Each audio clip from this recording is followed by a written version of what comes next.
Hi guys, welcome to another video. I am joined today by Johannes of Japanese Journey, and we are collaborating today to bring you a really cool off-the-beaten-path, non-touristy district. A place that if you're sick of all the lineups and queues and hustle of people in the downtown core, if you come somewhere like here, you're gonna find a lot of really unique gems that nobody else knows about.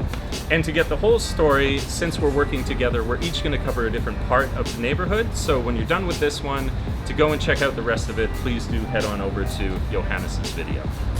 Eiko described this area to me as shitamachi, which means at its core outlying neighborhood of central Tokyo, but with that shitamachi designation comes a feeling of countryside hospitality, but found in the city still.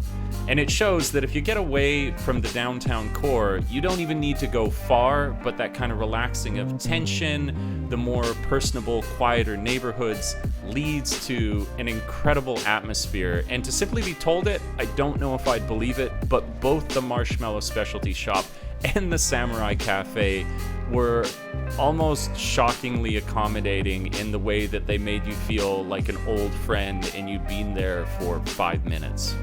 All right, we found our way to our first stop here to Marshmallow Tei. And what's really cool for me is when I was looking at the pictures before I arrived here is that I had this weird thing when I was young where when my mom gave me a marshmallow, it was huge, and then there was a point where she handed me a marshmallow and it had become tiny, and that's because I had become big. But here, the size of the marshmallows are actually like significant and substantial, and this is kind of a return to my roots then that I finally get to hold in my hands the massive marshmallow. So we got a couple of flavors today. We got plain, we got banana choco, and we've got grapefruit. So we're gonna try all three and give you a verdict on each.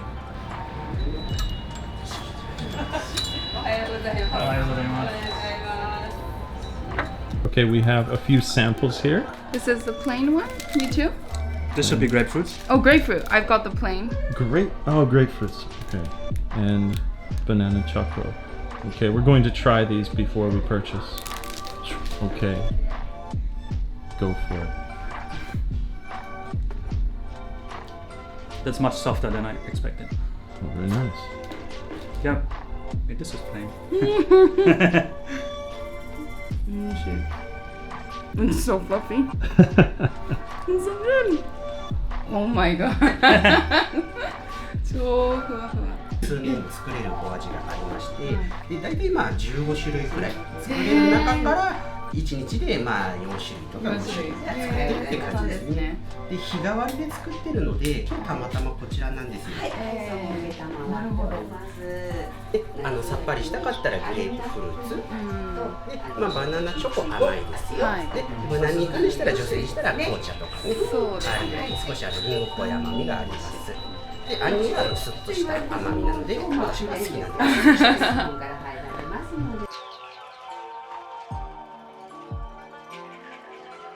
す。One is so big.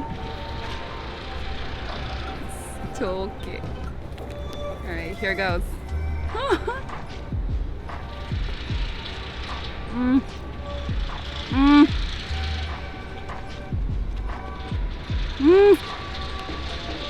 It's a cloud of joy.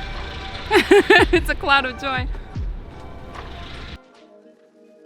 We went upstairs, we were greeted at the door, and then given a nice seat against one of the walls. And shortly thereafter, a server came over to us and remarked to Eiko that it was so nice to see her after the long time that she'd been away. And that would not be so remarkable if not for the fact that Eiko had not been there in 5 years. And it spoke to this whole shitamachi experience that we were having during the whole day. The kindness of these people in this outer city area should not be understated, and it is something very, very special. To speak of the aesthetic of the place, you could imagine something like a tacky restaurant that puts many things on the wall to garner some interest, to tell a story.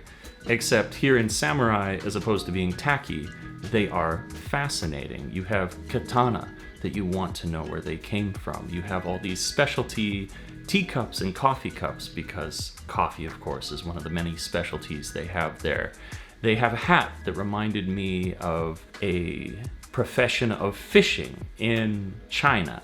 They had siphon coffee there, which I don't know how to use, but the contraption looked ancient and something borrowed maybe from a sci-fi book. Of course, it must be mentioned that they have the wonderful rocking chairs that you can sit down in, and that brings me to my next thought of it being a smoker's paradise. Now, we all know the risks. Smoking kills you, but I do appreciate in Japan that there remains the element of choice. There's some romance to it. You bring your particular brand, you order a nice glass of whiskey, and you have your book, and you spend the afternoon there having a nice puff, enlightening yourself in some book, and enjoying a nice peaty whiskey all together at once. And this is a piece of dying culture as well, because with the 2020 Olympics, legislation will come through that will annihilate these kind of places. And say what you will about the habit, it is cool that this is a choice, albeit one that people will no longer have in the very, very short term. The food. Oh, to speak of the food, it was amazing. And we'll roll into my last thoughts that I have concerning Samurai Cafe, where when I looked at the restaurant menu and I saw pizza toast, it summoned immediately horrifying images of Costco pizza bread with grade F meat, barely any low-grade mozzarella, and only the suggestion of tomato sauce, thinly slathered, as to just color it but not really give any satisfaction. Every item of food, pizza toast included, that came out of the kitchen there was divine. And there's a lot of exaggeration that occurs with any sort of video with food. Samurai Cafe deserves all the praise. And remarkably inexpensive. Something like 780 yen, $7.80 for their lunch special. It was a treat and incredible value.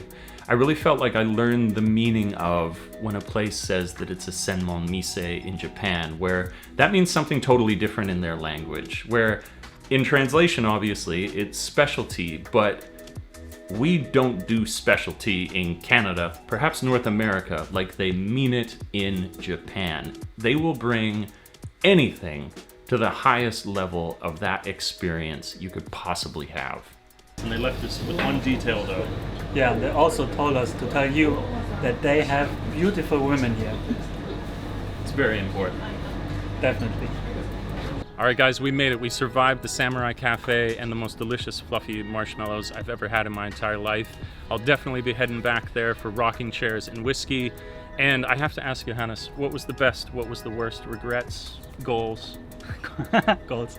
Goals is definitely coming back. So the chairs, the Samurai Cafe, the whiskey, amazing, fantastic marshmallows. Only regret is not dipping the marshmallow into the whiskey. Serious regret.